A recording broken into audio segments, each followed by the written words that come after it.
गिबियावनो गासै BTR बासि बा आसाम बासिनिसिम आं BTR सरकारनि सासे सोद्रोमा महरै फैगौ ख्रिस्टमासनि आरो गोदान बोसोरनि बयनिबो हामलायथि बावहरबाय। बे बेलायाव दिनै जोंनि मानव गेदेर प्रमद बर' बिथांनि दैदेननायाव BTR सरकारा जा थांखिजों सान्थि जौगाथाय आरो खौसेथि लाबोनायनि मिजिंजों दिनै सरकारखौ दादों आरो जागायजेनदों। जोंनि सरकारा स्पेसियेलि बे थांनाय 2 बोसोरावहाय मा हाबा मावखो बेखौ आं स्पेसियेलि फरेस्ट आरो लेन्ड एन्ड रेभिनिउखौ सामलायदों, जेराव फरेस्ट आरो लेन्ड एन्ड रेभिनिउआ जोंनि BTRआव थानाय 35 लक्ष जनसाधारन, जेरावहाय 23टा जाति जनगोष्ठी दङ। बेफोरनि थाखाय जोङो मा मावनो हादों बेखौ आं दिनै नोंथांमोननो फोरमायथिना होनो नागिरदों।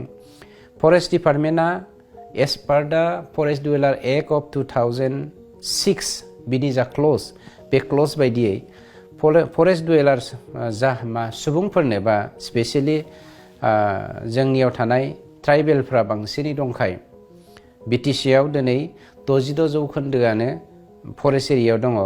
बेनिखायनो जोंनि सरकारा दायित्वआव फैनाय लोगो लोगोनो 879टा न'खर एबा हाउस हल्डनो जोङो फरेस्ट डुवेलार एक्टनि बायदि लेन्ड टाइटल सार्टिफिकेटखौ होनाय जाबाय।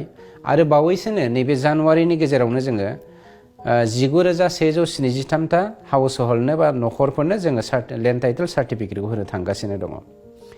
गुबुन फारसे जोंनि सरकारा लेन्ड एन्ड रेभिनिउ डिपार्टमेन्टआवहाय सरकाराव फैनाय लोगो लोगोनो 5,000टा न'खरनो जोङो लेन्ड पाट्टाखौ होनाय जादों।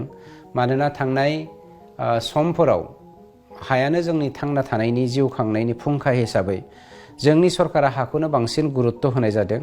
नंखायनो सरकारनि दायित्वआव फैनाय लोगो लोगो जों 5,000 हाउस हल्डनो जोङो लेन्ड पाट्टाखौ होनाय जादों।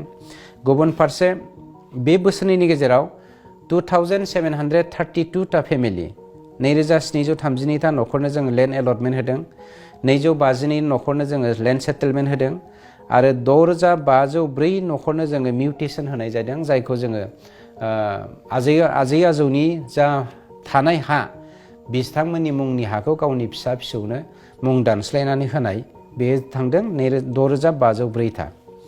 बिनि अनगायैबो बावैसोनो जोंनि सरकारा मानव गेदेर प्रमद बर' बिथांनि दैदेननायाव लेन्ड मेला खालामनो थांगासिनो दङ। फैगौ बे बोहैथि दाननि 12 डिसेम्बरनिफ्राय 22 डिसेम्बरनि गेजेराव। नाथाय अलरेडि जोंनि डिपार्टमेन्टआ थांनाय 5 तारिखनिफ्राय दिनैनि 10 तारिखनि गेजेरसिम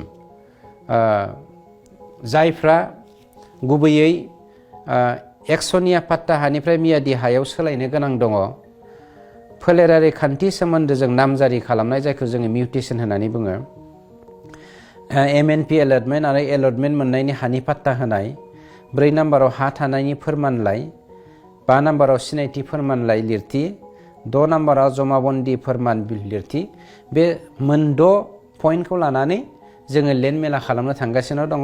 आरो नोंथांमोना गासैबो लैहोर फैनानै बे सानफोरावहाय फर्म फिलआप खालामफै। आरो बे नङा जे 5 तारिखनिफ्राय 12 तारिखनि गेजेरावनो जोंनि लेन्ड मेलानि जा फर्म फिलआप खालामनो गोनां बे जोबगोन। 12 तारिखनिफ्राय 22 तारिखनि गेजेरसिमाव फर्म फिलआपआबो सोलिबाय थागोन आरो जोङो सार्टिफिकेटफोरखौबो रानबाय थागोन। बेनिखायनो जोंनि हानि जेंनायानो थांना थानायनि गुबै जेंनाखाय हानि खामानिफोरखौ मावना लानो थाखाय जोंनि सरकारा गुबैयै खावलायदों।